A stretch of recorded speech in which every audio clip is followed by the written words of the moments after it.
verdad es que mejor estar en casa que estar en la calle. ¿Por qué? Bueno, pues porque la luz vuelve a subir, así que si uno está en la calle no gastar, ¿verdad? Buenos consejos. Son días de juntarse en casa, estas fiestas, de tener el horno a tope, la chimenea, y claro, eso nos va a pasar factura cuando llegue la dolorosa, que se lo suele llamar así. Y es que, no te rías, Diego, ay, es que le estoy oyendo ya de fondo. El precio en el mercado mayorista sube 30 puntos en relación al precio del día de ayer. El megavatio hora se sitúa ya en los 133 euros. La luz sube también respecto a hace un año. Y claro, diciembre apunta ya a que va a ser el mes más caro de todo 2024, Diego Ayuso, y eso es un problema porque además nos quedan los días contados para pagar un IVA reducido, es decir, que en enero nos va a costar encender la luz. Has descrito el panorama a la perfección, Leire. Vamos a ver cómo está la factura de la luz desde 2020. El megavatio, como dices, pues sufrió sus picos con el impacto de la guerra de Ucrania. Ahí se aplicó también el IVA al 5%, fue bajando, y este último tiempo lo hemos tenido al 10% y luego al 21% como vamos a tener próximamente. Y esto dice la OCU que va a incrementar un 13% el gasto. Dependiendo de cómo tengamos nuestras facturas contratadas, pues ya lo ven, pero 100 euros va a subir al año. Al mes el impacto también va a ser mayor, lo van a ver ahora, porque ese IVA al 21% nos genera que lo que antes de media en 2024 hemos pagado 75 euros al mes la factura de la luz, en el 2025 van a ser 9 euros más o menos al mes, Leire. Así que sí, lo mejor lanzarse a la calle, como tú decías. Te ha gustado mi consejo. Lo cierto es que de esto sabe mucho Jorge Morales de Labra, director de Próxima Energía. Arratsaldeon, Jorge. Muy bien, ¿eh? Nos ha venido bien el día de descanso. Jorge no quiere encender la conexión porque está la luz por las nubes y dice, hasta que no me den paso, no contesto. Lo cierto es que vimos que el día de Nochebuena estaba el precio de la luz altísimo entre las 7 y las 8 de la tarde. Digo, casualidad también, cuando todo el mundo está con el horno a punto. Jorge, arratsaldeon, ahora sí. Arratsaldeon otra vez. Buenas tardes, Leire. Bueno, a ver, ¿a qué se debe este precio? ¿Por qué volvemos a hablar de la subida del megavatio hora? Bueno, hay dos cosas, ¿no? Lo de la subida de esta semana y de lo que decís del mes de diciembre tiene mucho que ver con la meteorología, ¿eh? Estamos teniendo un invierno anticiclónico. Esto lo que quiere decir es que hace frío, pero no hay viento, ¿eh? Y el viento normalmente es el que hunde en los precios de electricidad en el invierno. En el verano es la energía solar y en el invierno la energía eólica, ¿no? Entonces, bueno, lo que está ocurriendo es estos días se nota mucho pues que no hay prácticamente aportación de energía eólica y eso lo estamos sustituyendo por el gas.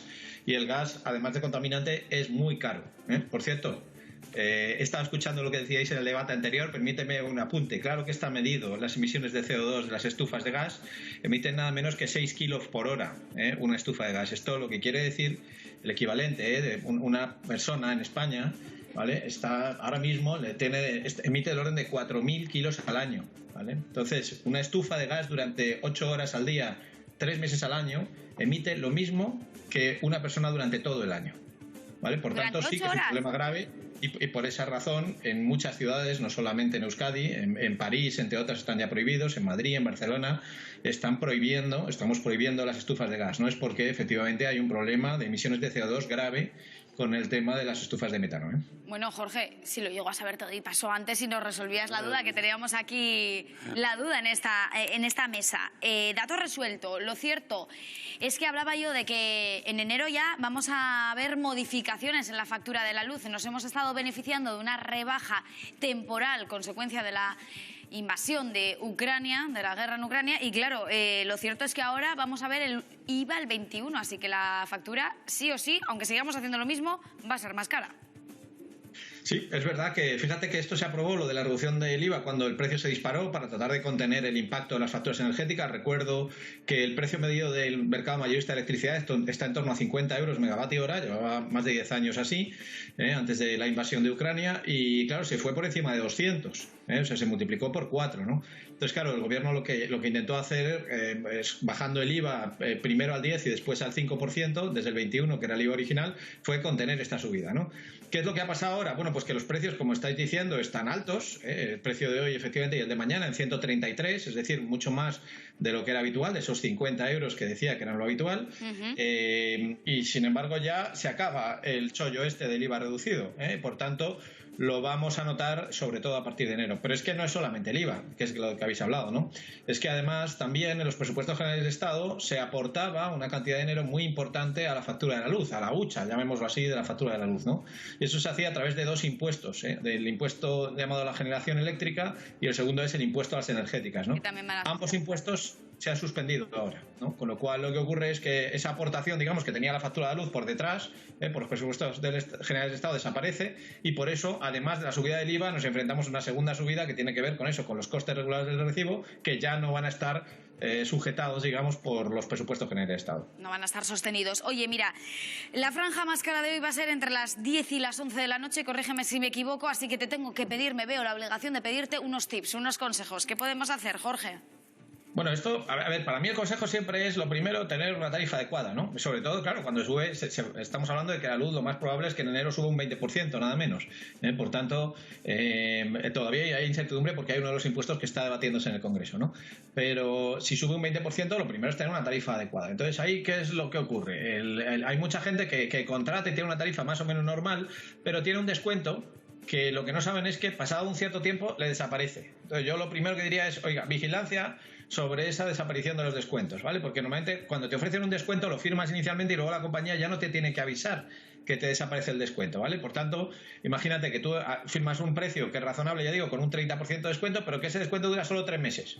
Claro, si no te acuerdas, pasados los 3 meses pagas un 30% más. Así que mucho ojo a esos descuentos, ¿no? Y segunda recomendación para mí es una tarifa, lo que estáis poniendo en pantalla, indexada. ¿Qué es esto de indexada? Que suena un poco rara. Pues lo que quiere decir es que el precio es variable, ¿vale? Lo que quiere decir es que el precio no lo sabemos de antemano y que depende de ese mercado mayorista y de esos precios que se fijan de un día para otro, ¿vale? Y alguien dirá, eso es una lotería, ¿no? Porque me estáis diciendo además que es muy caro. Bueno, es muy caro en algunas horas, como está ocurriendo estos días, ¿no? Ya digo, cuando no hay viento. Pero sin embargo, por ejemplo, en primavera tuvimos el precio más barato de la historia del mercado desde hace 20 años, ¿eh? Tuvimos un precio de 13 euros el megavatio hora, cuando yo digo que lo normal es 50, ¿no? Claro. Entonces, ¿qué ocurre? Cuando una compañía eléctrica te da un precio fijo, se está cubriendo.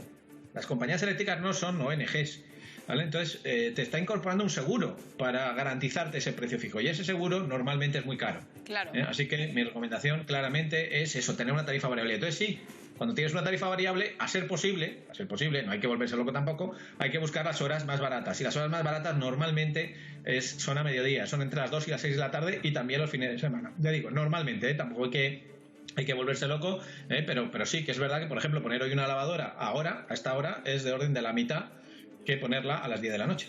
Claro, bueno, pues lavadoras el fin de semana, que también es verdad que por cuestiones de tiempo es algo que suele hacer casi todo el mundo. Es que ricasco, Jorge Morales, por estar con nosotros. Muchísimas gracias. La luz, nos va a volver a dar quebraderos de cabeza. Estábamos tranquilitos últimamente. ¿No? Sí, además es que hay gente que, claro, tiene su mensualidad tan ajustada que el aumento de la luz se suma al aumento de los precios, por ejemplo, de los alimentos, y esto puede suponer el que una familia pase de vivir de manera ajustada a que de repente tenga que recurrir a servicios como Cáritas. Por eso que estamos viendo también en las colas de Cáritas gente cada vez con perfiles más heterogéneos, que hace unos años pues no era habitual que acudieran a este tipo de servicios. Lo cierto es que también es una cuestión de pedagogía, ¿verdad? Porque cuando uno intenta mirar la factura de la luz, tiene que sentarse, no hay Dios que encienda nada, porque empiezas este impuesto, el otro, no sé qué, la generación, los kilovatios horas, lo generado, qué es la tarifa, que son unas cuestiones que al final pagamos, pero no nos sentamos a leer la letra pequeña. Sí, sí. Pero esto que decía este especialista es cierto. Yo estuve durante años en la tarifa variable y no me funcionó bien hasta el bombazo de la guerra de Ucrania. Ahí de repente de un mes para otro me pegó un subidón la factura de la luz que me pasé al mercado regulado precisamente para evitar esos sustos. Pero es lo que dices, es que el analizar la tarifa, en qué compañía vas a pagar menos, el estar pendiente cada 3 meses de cambiarte, es que es mucho tiempo el que tienes que invertir. Claro. Eso se suma a otro mogollón de cosas que tienes que hacer y al final, pues claro, de ahí que al final te la cuelan porque por una cuestión de tiempo, de comodidad o de no saber, al final acabas pagando. Por lo que ha dicho, estamos en la tarifa equivocada. Yo también estoy ahora, en sí, mucha gente se pasó al mercado regulado. Parece ser que hay que cambiarse al variable, por lo que nos ha dicho él. Claro, eso depende un poco de los precios establecidos ahí, en la que, bueno, más o menos siempre me cobran lo mismo, es casi una tarifa plana, pero no veo que tenemos que cambiar.